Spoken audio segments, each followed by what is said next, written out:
Hello, my name is Malachi Perkins. Today I'll be doing my oral presentation for FSC 223. My topic is the importance of the traditional funeral ritual and how it fulfills the task of mourning. The most underappreciated ritual is the funeral ritual.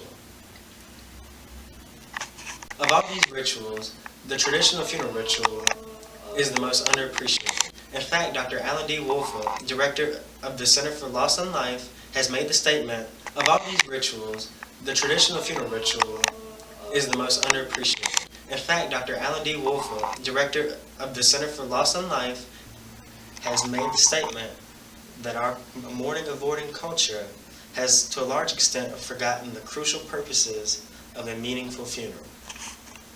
Unfortunately, due to the increasing amount of waste disposition, the importance of traditional funeral rituals and ceremonies are diminishing, and people are avoiding the confrontation with reality. In life, there are many instances where people are left feeling lost, hopeless, and heartbroken. There's never more so a time when somebody's feeling lost and heartbroken than when they lose a loved one. The article I did my presentation on attempts to explain the importance of the traditional funeral ritual. Majority of people understand that death is inevitable. However, that realization never seems to take the pain away. To make matters worse, when someone loses a loved one, not only do they feel lost and heartbroken, but most of them have no idea what to do next or how to handle their sorrow. Historically, this is where a conventional funeral with traditional values would help the bereaved survive. A traditional funeral is important because of the impact it has on the grief healing process. In order to get through the grieving process, it is important that the survivors go through what has been coined as the task of mourning. The first important task of mourning is to acknowledge the reality of death. Survivors are able to do this when they come into a funeral and a visitation and see their loved one in the casket deprived of life. Once they see their loved one in the casket, they have any doubts or any questions answered, and then they're able to move on to the second stage, second task of mourning, which is moving towards the pain of loss. In other words, now that they have confirmed death, they have to accept the fact that their loved one is gone and begin the healing process. The next stage in the task of mourning is to remember the person who died.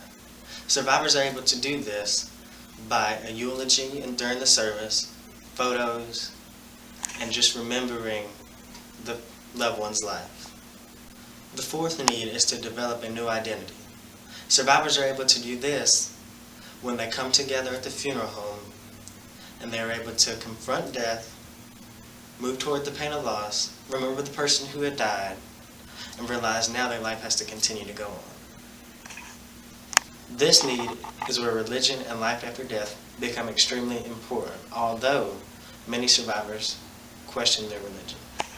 The final need is to receive ongoing support from others. A funeral in general is a place where people can come together and help each other through their tough time of need. When a funeral is open to the public, it allows support to come in different varieties. Most people will send their support in flowers, monetary support, as well as food.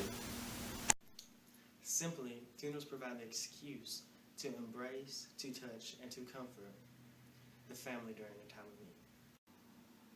The traditional funeral ritual, including visitation, allows all the mourning tasks to take place because it extinguishes any doubt that the death is real while providing a format for grief to be expressed.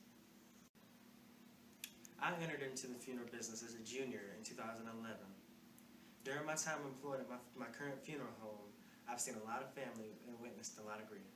The one difference I have seen between the families we have served is that families that decide to go with the traditional funeral ritual with the visitation and the body present grieve a lot more easy and much more openly.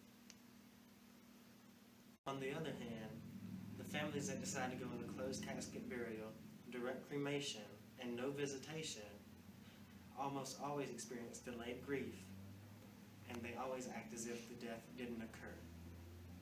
Families that decide to go with the traditional funeral ritual are able to see their loved one in the casket, are able to be there to express their sorrow, are able to receive support from the community, and they're able to be there when they lay their loved ones to rest. A funeral ritual not only helps the family, but it allows the friends the chance to come by, show their respect, and say goodbye. I believe the traditional funeral is one of the most important things any survivor should ever experience in their lifetime.